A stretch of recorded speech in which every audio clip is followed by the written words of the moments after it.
Good day. Hello everybody, it's Katasha here. Welcome back to my channel.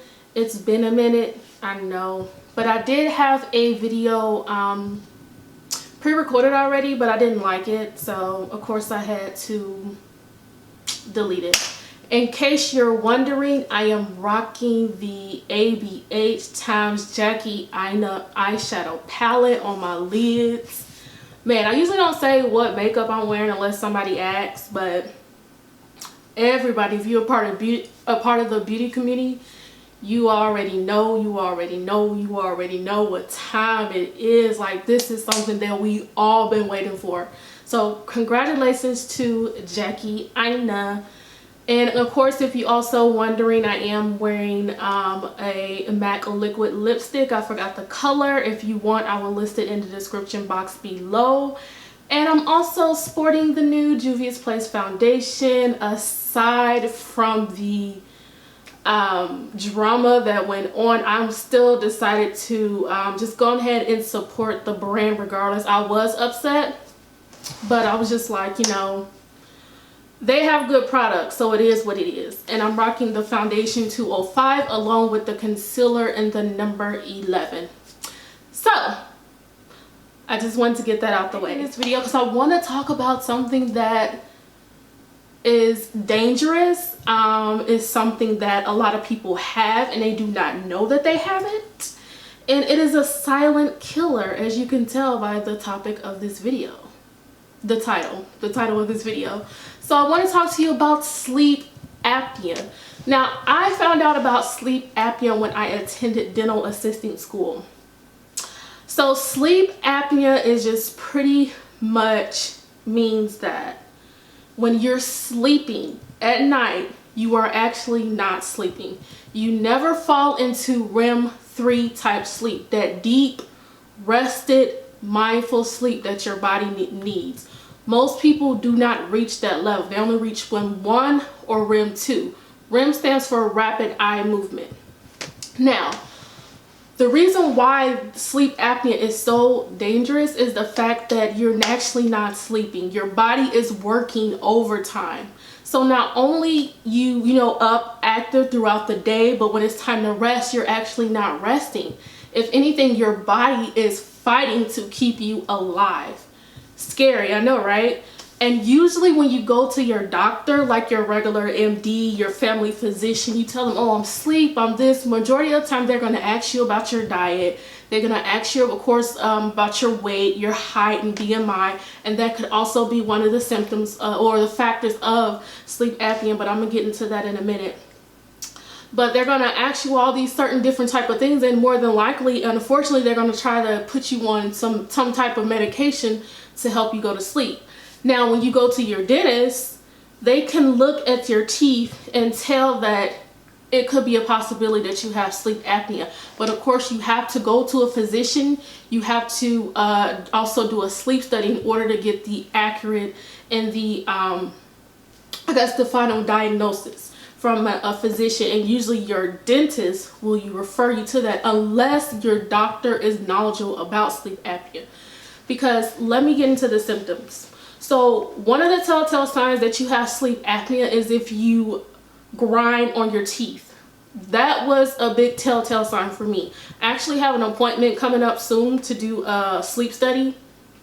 I'm not for sure what the technical term for it, but the thing with me is, like, when I'm asleep, I'm grinding on my teeth like this to the point where it broke some of my fillings. So they want to replace some of them. So I don't have any cavities. Y'all already know about that. I don't have any cavities, but it got to the point where at nighttime, I'm clenching on my jaw so much.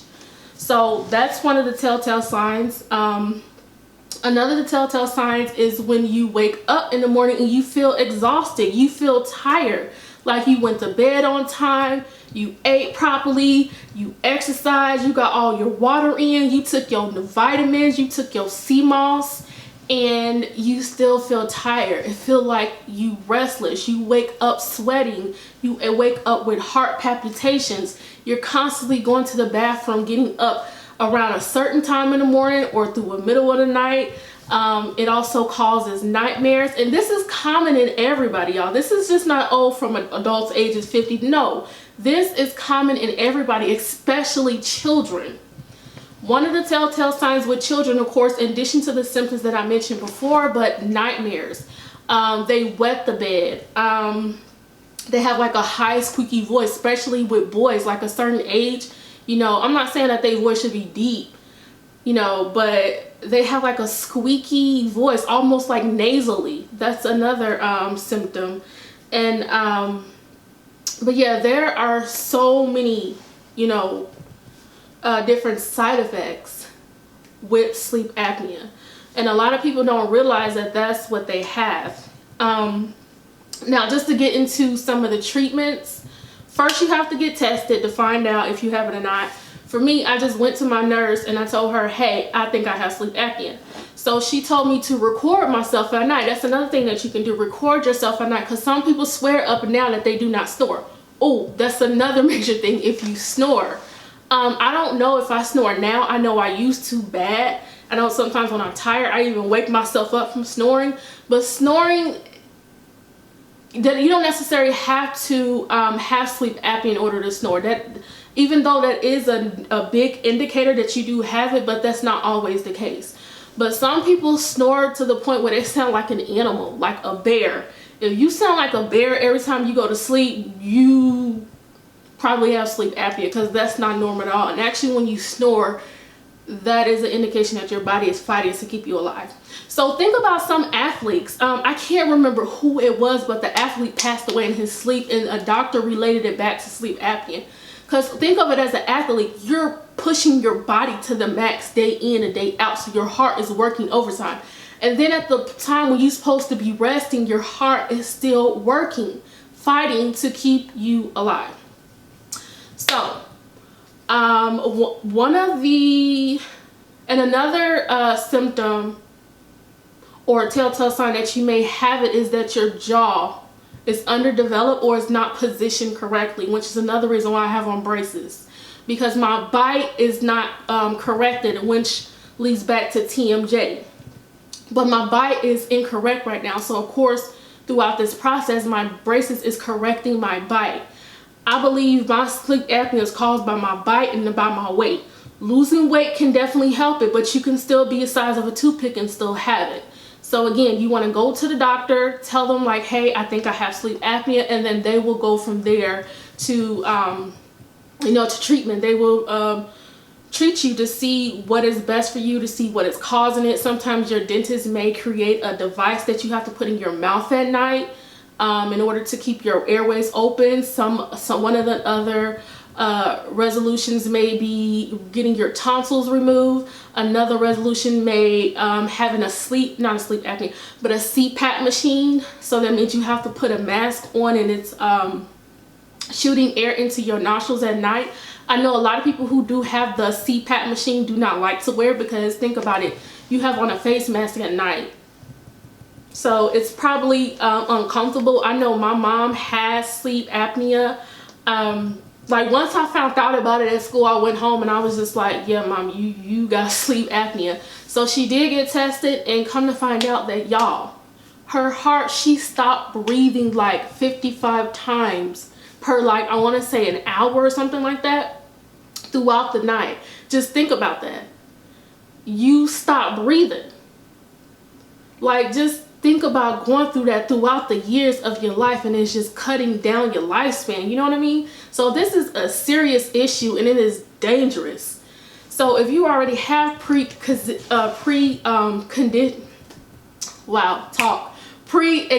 conditions on top of sleep apnea, wow, it's just a deadly combination. So the silent killer, sleep apnea. So I really want you all to take this in consideration. Like I said, I went over the symptoms, I went over some of the solutions, but in order to really 100% know is that you have to get tested. So I hope you learned something from this video. Please like, comment, and subscribe. It's free. And please share this video. Share this video, share this video, share this video to let people know that, hey, you could be killing yourself. Well, ooh, no. But you are not properly resting at night. You know, it's not a good feeling at all, especially when you have a lot to do, you have a lot on your plate to do, and you're not getting the proper rest, and you think that it's something wrong with you, which it is. But now that you possibly have an idea what it is, you can take the proper steps in order to get treated. So I'm really glad that I did learn that in school. So yeah, but anyways, of course, like, comment, and subscribe. Comment, interact, do that, and I will be back with another video. So in the meantime,